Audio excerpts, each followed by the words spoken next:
Hi guys! Welcome to my vlog. Day off ko ngayon guys. Ngayon ay 9:30 na ng umaga. Tanghali na talaga ako lumabas kasi tumambay pa ako sa kwarto, tumawag sa Pilipinas, ayan, nagpahiga-higa pa. Kaya late na ako lumabas. So ngayon, tatambay na naman tayo sa park para doon magpahinga. Pupunta lang tayo sa Philippine Store para bumili ng ating lunch at ng kutkutin sa maghapon para hindi naman nakakainip pagpatambay-tambay sa park. Yan, dalawa lang kami ng aking kasama. Nauna na siya dahil nagsimba siya. Ako hindi na ako nagsimba kasi tanghali na ako gumigising. Kasi kailangan ko talaga ng tulog.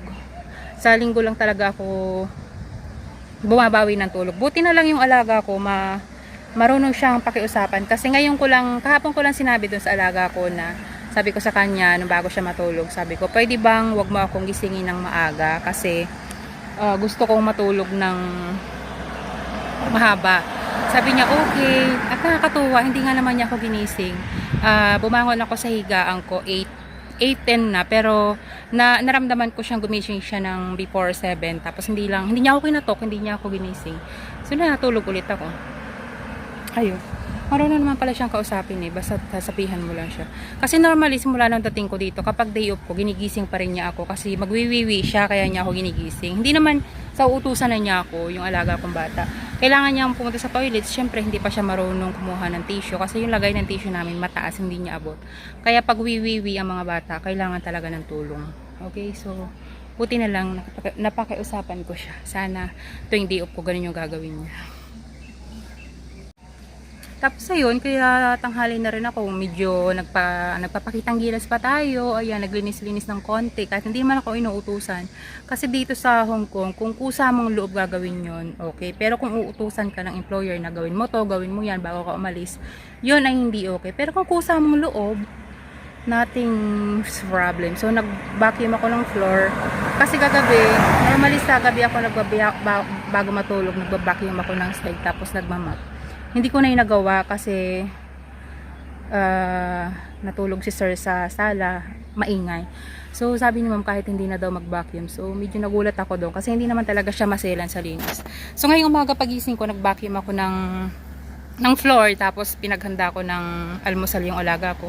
Sabi pa nga ng alaga ko, wag na daw kasi nga day off ko daw. Pero insist ko naman yun kasi kusang loob ko naman yung pagtulong sa kanila. Tsaka ini-prepare ko yung kanilang mga damit kasi may mga activity sila. Ayan, may swimming class sila, kaya ini-prepare ko yung kanilang mga swimming costume. Ayan, ito na yung green bus. Yan yung sasakyan ko papunta sa city kasi nga nasa probinsya tayo. Nasa probinsya tayo guys. Kung makikita nyo, puro bundok dyan. Ayan, bundok, bundukan dyan, bundok dyan, bundok. Ayan, bundok. Nasa probinsya talaga tayo guys. At pupunta tayo dun sa city. Ayan, makikita nyo yung mga taas sa building. Nandito na ako sa park at hihintayin ko lang or hahanapin ko lang yung aking kasama dito. Nauna na siya kanina pa. Kapagod ang layo ng nilakad. Saan kaya siya dito? Kukunik lang ako sa free wifi para makontak ko siya. Wait lang. Akyat tayo sa taas guys, kung saan kami tumambay dati na rest house. Kasi nandun yung kasama ko. Susundan ko lang siya. Nakakapagod mag-ahon dito. Kapagod. Bebe, tingnan mo siya. Ang galing mo mag-drive pa galing. Si? Nakakaano siya. Anong nakakabaliw? Nakakatuwa. Alas 3 pa lang ng hapon guys. At ang bilis ng oras, kanina lang alas 11, tapos biglang alas 3 na. Bakit kaya kapag day off guys, ang bilis ng oras? Kaya magto-toilet lang ako doon sa CR. Kasi naiihina ako. Konti ang tao ngayon kasi medyo maulan pa. Napansin ko dito guys sa Hong Kong, kunti yung mga itik dito. Walang itik dito guys. Pero kung sa Singapore ka pupunta, bawat sulok ng Singapore or sa bawat masalubong mo, madaanan mo, may itik kang makikita. At bawat makita kang mga Pinay, wala kang hindi makikitang may kasamang itik. Dito walang itik dito guys. Pansin ko lang talaga, yun lang talaga yung number 1 na napansin ko dito sa Hong Kong, walang itik. Ayan, so Wala ditong tukso. Ayan, hindi kagaya sa Singapore na sobrang dami. Ang dami-dami nila talaga. Oh, ayun ko lang siguro dito dahil sa yung amo ko nga ay sa probinsya nakatira. So siguro dito sa lugar namin walang masyadong itik. Siguro sa ibang lugar meron, pero iwan ko lang, nagpunta na ako ng Central. Wala akong nakitang itik. Pag pumunta ka na Singapore, nako, pag pumunta ka sa Lucky Plaza, puro itik ang makikita mo. At puro itik din ang makikita mo kasama ng mga kapwa natin Pilipino. Yeah. So naghihilang ako, nagbalik na ako dito sa aming hideout. Dito ka. Nandito ka.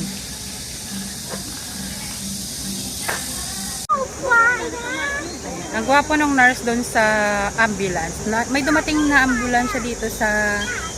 Ayan ay baby yung Ang gwapo naman ng baby ko. Ayan. Merong ambulance na dumating dito sa park. Siguro merong nahilo or sumama yung pakiramdam. Kasi dun sa katabi namin na resource kanina, may nagsusuka na babae. Siguro tumaas ang presyon or nahilo. Kaya tumawag ng ambulance. Ayun. May ambulance. Tapos naglulukuhan kami kasi yung nurse. Ang gwapo, bata pa. Ang gwapo niya. Ang bilis dumating ng responded dito sa Hong Kong. Ayan, parang mga 10 minutes dumating na agad yung ambulansya. Ayun. Andun kasi kami kanina. Andun kami kanina sa taas. Tapos yung babae kanina, nagsusuka siya. So, ang hula ko, ano siya, tumaas yung presyon. Kaya, hula lang ha. ang hula ko lang naman talaga, tumaas yung presyon. Kaya tumawag ng ambulance. Ambulansya.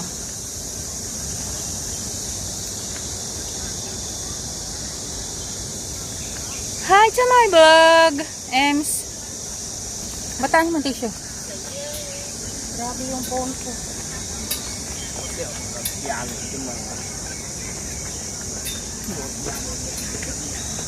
Sana all. Sana all.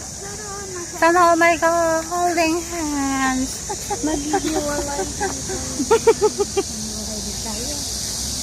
Ayan, uwi na guys. Alas 5 na ng hapon. 5:30 na. Kaya kami ay Gora Bells na pabalik sa aming mga amo.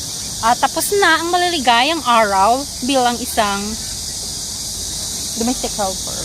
Ayan. So, tapos na maghapong pahinga. At another 6 days na naman ng kudkud and kuskus ng Enedoro. Sila yung kasama ko for today.